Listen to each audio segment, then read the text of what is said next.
नमस्कार दोस्तों, मैं सचिन सिंह गौर आपका अपने YouTube मंच पर स्वागत करता हूं।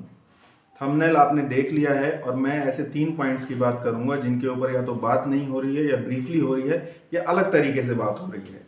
तो ज़्यादा देर ना करते हुए वीडियो को स्टार्ट करते हैं। तो पहले पॉइंट पे बात करते हैं। आप लोगों ने सुना होगा या फुटेज भी देखी होगी। तो सुखदेव सिंह गोगामणि जी जो हैं उनके बॉडीगार्ड को भी वो भी घायल हुआ है और वो इस समय आईसीयू में है। आपने उस बॉडीगार्ड को उस फुटेज में देखा भी होगा जो साइड में खड़ा हुआ है और जिस पर नितिन फौजी जो नाम आ रहा है जिसका उसने गोली चलाई है। तो अब प्रश्न, लेकिन आपने एक चीज़ देखी होगी कि उसके पास हाथ में कोई बंदूक या हथियार नहीं है। तो प्रश्न उठता है कि वो बॉडीगार्ड था, सिक्योरिटी गार्ड या बॉडीगार्ड जो भी था, तो पर उसके पास कोई हथियार क्यों नहीं है। ये एक बड़ा प्रश्न है कि क्यों हथियार नहीं है। अब इसके पीछे कारण क्या है वो जानना आवश्यक है। एक्चुअली सुखदेव सिंह गोगामणि जी के पास 6 लाइसेंसी हथियार थे, इसमें बंदूक और गन्स वगैरह थी। और क्योंकि राजस्थान में इलेक्शन चल रहे थे तो आचार संहिता लगी हुई थी, जिसके कारण वो सभी थाने में जमा करा दिए गए थे। तो उस समय घर पर कोई हथियार नहीं था। जो बॉडीगार्ड था उसके पास भी हथियार नहीं था। तो इससे समझ में आता है कि कितना वेल प्लान्ड और कितना मतलब सोच समझ के साजिश के तहत ये हत्या की गई है। और बहुत ही वेल प्लान्ड है, क्योंकि उन लोगों को मालूम था कि अब हथियार नहीं है तो हम अगर हथियार लेके जाएंगे तो वैसे भी हम भारी पड़ेंगे अगर आमने सामने की लड़ाई भी हो तो। दूसरा, उन्होंने इलेक्शन के दौरान ऐसा कुछ नहीं किया, क्योंकि इलेक्शन को शांति से निपटने दिया। इससे ये एंगल भी क्लियर होता है कि ये कहीं ना कहीं पॉलिटिकल एंगल है। और इसमें कहीं ना कहीं पॉलिटिकल एंगल है और पीछे आप समझ सकते हैं क्या है इसके, कि इलेक्शन को शांति से निपटने दिया। तो ये टाइमिंग भी बहुत इंपॉर्टेंट है, जो कि इस मैटर को क्लियर करती है कि ये एक आम हत्याकांड नहीं है। तो और ये जो इलेक्शन की काउंटिंग वगैरह हो गई उसके बाद हत्याकांड हुआ है, और ये 5 तारीख को हुआ है, तो 4-5 के ही बीच में होना ही होना था हर हाल में। क्योंकि इससे लेट करने पे, क्योंकि आचार संहिता खत्म हो चुकी थी और सुखदेव सिंह अपने हथियार वापस ला सकते थे, हो सकता है उसी दिन ले आते या अगले दिन ले आते, तो ये बहुत जल्दी में होना ही होना था ये हत्याकांड 4 या 5 तारीख को। इससे आप समझ सकते हैं। तो ये एक बड़ा पॉइंट है जिसपे कोई बात नहीं हो रही है। ठीक, दूसरा पॉइंट है कि जब ये हत्याकांड हो गया उसके थोड़ी ही देर बाद जयपुर के पुलिस कमिश्नर आए और उन्होंने बताया कि 3 हमलावर थे और जो तीसरा हमलावर था वो क्रॉस फायरिंग में मारा गया।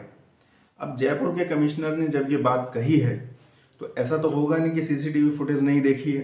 अब सीसीटीवी फुटेज जो पूरा देश देख चुका है, तो आप देखिए उसमें कहीं कोई क्रॉस फायरिंग नहीं हुई है। ठीक, और जो जिसको वो तीसरा हमलावर बता रहे हैं उसको नितिन फौजी ने ही मारा है। मतलब जो वो 2 लोग थे उनमें से ही एक मारा है। तो इससे एक बात स्पष्ट और हो जाती है कि तीसरा जो व्यक्ति है नवीन शेखावत, वो हमलावर नहीं था, वो मारने के इरादे से नहीं आया था, हमलावर के साथ था वो। तो उसको बहका करके अंधेरे में रख करके या क्या कहानी क्या पट्टी पढ़ा करके उसको लाए थे, किस तरह उससे दोस्ती गांठी गई और उसको जरिया बनाया गया।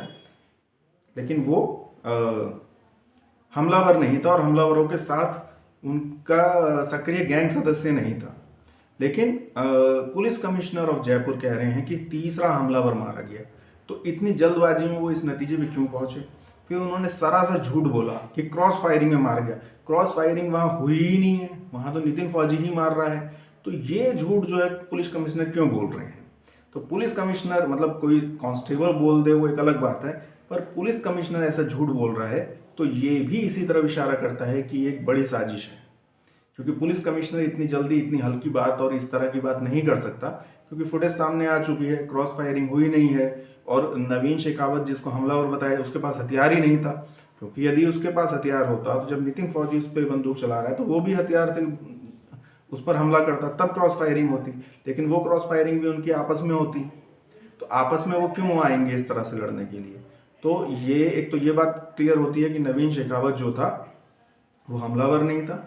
दूसरा, क्रॉस फायरिंग जैसी कोई चीज़ नहीं हुई। और तीसरा, जो पुलिस कमिश्नर है वो झूठ बोल रहे थे। तो ये दोनों पॉइंट बहुत ही इंपॉर्टेंट है जिन पे कोई बात हो नहीं रही है कि पुलिस कमिश्नर ने झूठ क्यों बोला, उनके पास गन क्यों नहीं थी उस समय। अच्छा, एक और यहाँ पे पॉइंट उठता है कि जो लाइसेंसी गन है वो तो आचार संहिता में जमा करवा ली जाती है, पर जो क्रिमिनल्स हैं और जो हथियार मतलब हत्यारे हैं या इस तरह के लोग हैं, उनकी कोई जांच ही नहीं है, उनका पता ही नहीं, तो उनके पास तो बंदूक रहती है। तो लाइसेंसी जो बंदूक ली गई है वो रक्षा के लिए ही तो ली गई है। तो उस समय आप उसको किस तरह निहत्था छोड़ सकते हो उस आदमी को? या फिर आपका ऐसा कोई सिस्टम होना चाहिए कि किसी के पास उस समय कोई गन ना रहे। तो ये एक वेल प्लान्ड साजिश है। और तीसरा पॉइंट है इस पूरे घटनाक्रम, इस हत्याकांड का राजपूत एंगल होना। क्योंकि सुखदेव सिंह गोगामेडी जो थे वो एक बहुत बड़े राजपूत नेता थे, श्री राष्ट्रीय राजपूत करणी सेना के राष्ट्रीय अध्यक्ष थे। उनका समाज में एक अच्छा वर्चस्व, एक अच्छा प्रभाव और उनका काफ़ी बड़ा जनाधार था। तो उनको हटाना मुझे लगता है इसलिए भी आवश्यक था क्योंकि वो एक प्रभावशाली और दबंग छवि वाले नेता थे, जो कि अब राजस्थान में इस समय कोई भी इस तरह का नेता दिखाई नहीं देता है। क्योंकि इससे पहले आनंद पाल सिंह का एनकाउंटर किया गया हो या उससे पहले मनोज नियांगली को मारा गया हो, तो एक तरह से जो दबंग छवि के जो कि नेतृत्व दे सकते हैं, मजबूत नेतृत्व, उस सामाजिक नेतृत्व, उसको खत्म करने की भी इसमें एक साजिश है। और इसीलिए इसमें पूरा एक राजपूत एंगल रखा गया है। आप देखिए नवीन शेखावत है, अब नवीन शेखावत जो है वो उसको किसी तरह से इसमें अंधेरे में रख करके, उसको लुभा करके, बहला फुसला करके और झूठी बातें बता करके कि शादी का कार्ड देना है, जैसे भी करके उसको यहाँ पर लाया गया और फिट किया गया। नवीन शेखावत के अलावा भी कोई और हो सकता था, पर वो जानबूझ करके एक राजपूत को ही चुना गया। और फिर पुलिस कमिश्नर आकर के बोल रहे हैं, पुलिस वाले बोल रहे हैं नवीन शेखावत, वो नवीन नाम भी ले सकते थे, सिर्फ नवीन भी बोल सकते थे कि नवीन नाम का वो पकड़ा गया, पर नवीन शेखावत, नवीन शेखावत, ये बार बार जो कहना है वो यही कहने के लिए है कि मारने और हमलावर उसको बताया गया कि मारने वालों में नवीन शेखावत भी था, वो भी एक राजपूत था। तो मतलब राजपूत एक एंगल लाया जाए जिससे कि जो राजपूतों का जो गुस्सा है, जो इतना बड़ा आंदोलन, इतनी बड़ी मुहिम खड़ी हो रही है, उसको खत्म किया जा सके। क्योंकि फिर ये मुद्दा बहुत अलग सा हो जाता है ना, एक राजपूत नेता की हत्या में राजपूत भी संलिप्त है।